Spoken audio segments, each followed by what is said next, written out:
अस्सलाम वालेकुम जी, मैं हूं ज़की अब्बास।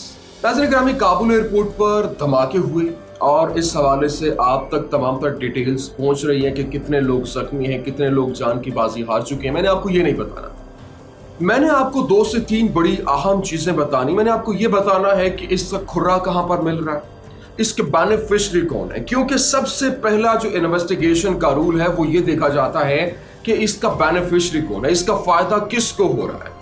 यहाँ पर मैंने आपको एक वीडियो दिखानी है और 2 ऐसे एविडेंसेस दिखाने हैं कि ये बेसिकली कहाँ पे जाके इस तमाम तर गेम का प्लान मिल रहा है। फैसला आपने करना है, आपको समझ आ जाएगी। मेरी गुजारिश आपसे है कि आपने ये वीडियो आखिर तक देखनी है ताकि आपको ये तमाम की तमाम कहानी, इसके किरदार आपके सामने खुलकर आपके सामने आ जाए। अच्छा नाज़रीन गिरामी, तालिबान जब तक हुकूमत में नहीं आए थे तब तक जो गनी हुकूमत है या फिर जो भी वहाँ पर कोई अटैक होता था उसकी जिम्मेदारी जो है वो तालिबान पर डाल दी जाती थी। कहा जाता था कि तालिबान ने जिम्मेदारी कबूल कर ली है। अब क्योंकि वहाँ पर चाहे वो अटैक जो है वो रॉ करवा रही हो, चाहे वहाँ पर अटैक CIA करवा रही हो, चाहे NDS करवा रही हो, ब्लैक वाटर करवा रही हो, तो जी जिम्मेदारी तालिबान ने कबूल कर ली है। तब तक जो तालिबान है वो एक्टिव नहीं थे। अब जब तालिबान सोशल मीडिया पर एक्टिव हुए तो सारा कच्चा छट्टा खुलकर सामने आ गया कि भाई क्या बेसिकली गेम है क्या। अच्छा, अब क्योंकि तालिबान की हुकूमत आ चुकी है, तालिबान वहां पर कंट्रोल हासिल कर चुके हैं, तो अब हालात जो है वो बेसिकली तालिबान के खिलाफ करने की कोशिश की जा रही है। जिस एरिया में ये धमाका हुआ वहां पर तालिबान का कंट्रोल नहीं है, अमरीकी कंट्रोल है। पहले मैं आपको ये एक वीडियो दिखाऊंगा, इस वीडियो को देखने के बाद फिर मजीद आपके सामने एविडेंसेस रखूंगा कि बेसिकली गेम क्या चल रही है। Watch this video.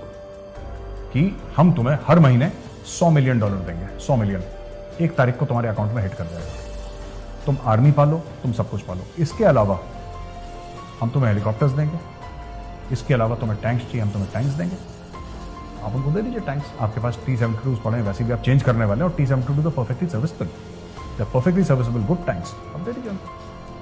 हम 2 लाख की फौज इकट्ठा करो और इंडिया उस फौज को फंड करेगी along with some other countries. उस फौज का जो लीडर है, जो इंटरिम गवर्नमेंट का लीडर आप बनाइए अमरुल्लाह सलेह को, और फौज के लीडर बनाइए अहमद मसूद को।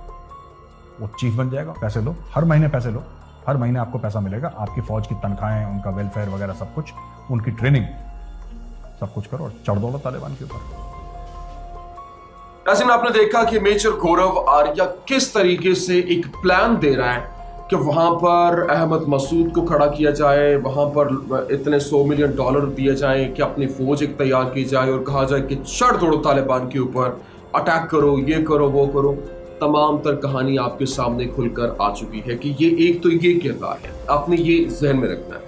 अब मैं दूसरी तरफ आता हूं, क्योंकि ये बेसिकली ये भी प्लान का हिस्सा है। ये कुछ दिन पहले की वीडियो है और ये अटैक सामने आ जाते हैं। अब नाज़रीन गिरामी, इंटेलिजेंस रिपोर्ट जो थी वो 3 दिन पहले, हमले से 3 दिन पहले अमेरिकी इंटेलिजेंस ने दे दी थी कि हमला होने वाला है, हमला होने वाला है, और ये भी बता दिया गया था कि काबुल एयरपोर्ट पर होने वाला है। तो उसके बाद फ्रांस की जानिब से जो इंटेलिजेंस एजेंसी उसने तकरीबन कुछ घंटे पहले बताया था कि यहाँ पर हमला होने वाला है, तो उसको रोका क्यों नहीं गया, बहुत बड़ा सवालिया निशान है। अच्छा, ये तमाम तर सामने आने के बाद CNN और जो BBC है इसके ऊपर बड़ी एक बहस चल रही थी कि एक तरफ कहा जा रहा था कि ये जो हमले हैं ये दाश ने करवाए, और दूसरी तरफ ये कहा जा रहा था कि ये तमाम तर जो हमले हैं ये तालिबान ने खुद करवाए हैं। क्यों?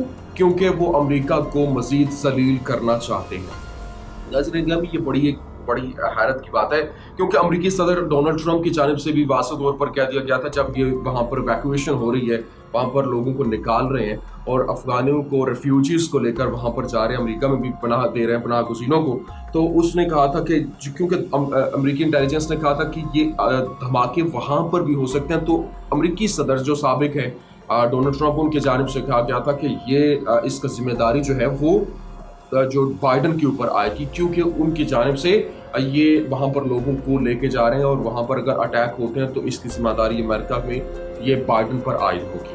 अच्छा, अब एक और मैं खबर आपके सामने रखने वाला हूँ। खबर सुने, इनसाइडर खबर पब्लिश करता है, वो कहता है Black founder Erik Prince wants to charge 6500% per seat on a chartered flight out of Kabul। कि नाज़रीन ये ब्लैक वाटर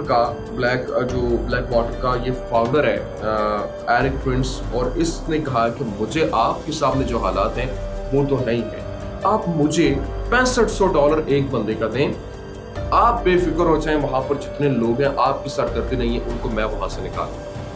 अब नाज़रीन ये एक बहुत बड़ा क्वेश्चन मार्क है, क्योंकि एक दिन पहले ये वहां पर ये इनको ऑफर दे रहा है और दूसरे दिन ये अटैक हो जाता है। अब मजीद इसकी डिमांड बढ़ जाएगी, क्योंकि वहां पर जो है वो तकरीबन 12 जो उनके फौजी हैं वो भी जान से हाथ धो बैठे हैं।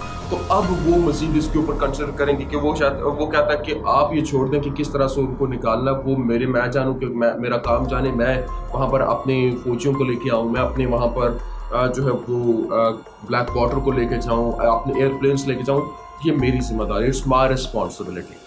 अब नाज़रीन एक और खबर है, वॉशिंगटन पोस्ट पे खबर पब्लिश होती है, कहता है कि Taliban spokesman says no proof bin Laden was responsible for 9/11 attacks। नाज़रीन ये बहुत बड़ी खबर है, ये खबर इतनी बड़ी खबर है जिसने पूरी की पूरी दुनिया को हिला के रख दिया है। खबर ये है कि तालिबान के जो तर्जुमान है ज़बीहुल्लाह मुजाहिद ने NBC के ऊपर इंटरव्यू दिया, और इंटरव्यू देने के बाद इंटरव्यू के दौरान उन्होंने कहा कि 9/11 के जो अटैक हुए हैं उसमें बिन लादेन मुलव्विस नहीं था, इसका कोई सबूत नहीं है। आज 20 साल गुजर चुके हैं, आपके पास अगर कोई सबूत है तो हमें दें, हमें पता चले कि हम ये वाकई वो उसमें मुलव्विस था।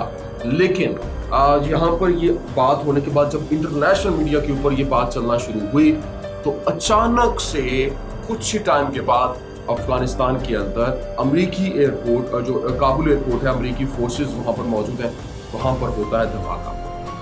क्योंकि एक बहस छिड़ गई अमेरिका को लेकर, एक बहस छिड़ गई कि यहाँ पर जो अमेरिका ने जो अटैक किया था ये सही था या नहीं। अब उसके बाद जब ये बहस छिड़ी है तो इसने तमाम तर हालात को तब्दील करके रख दिया। हुआ ये कि जो अमेरिका है, अमेरिका हमेशा से ऐसी कार्रवाइयाँ करता आया है।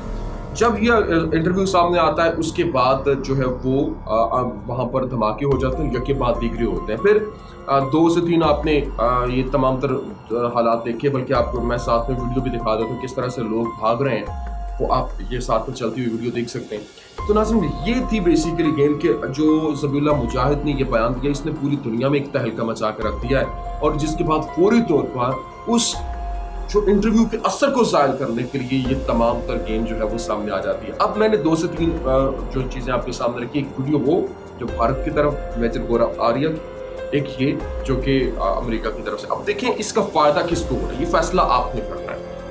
ये तमाम तर आज की अपडेट्स थी, मैंने कहा कि आपके सामने रखो। उम्मीद करते हैं वीडियो आपको पसंद आई होगी। वीडियो पसंद आने की सूरत में लाइक कीजिए, शेयर कीजिए और हमारे चैनल को सब्सक्राइब करना मत भूलिएगा।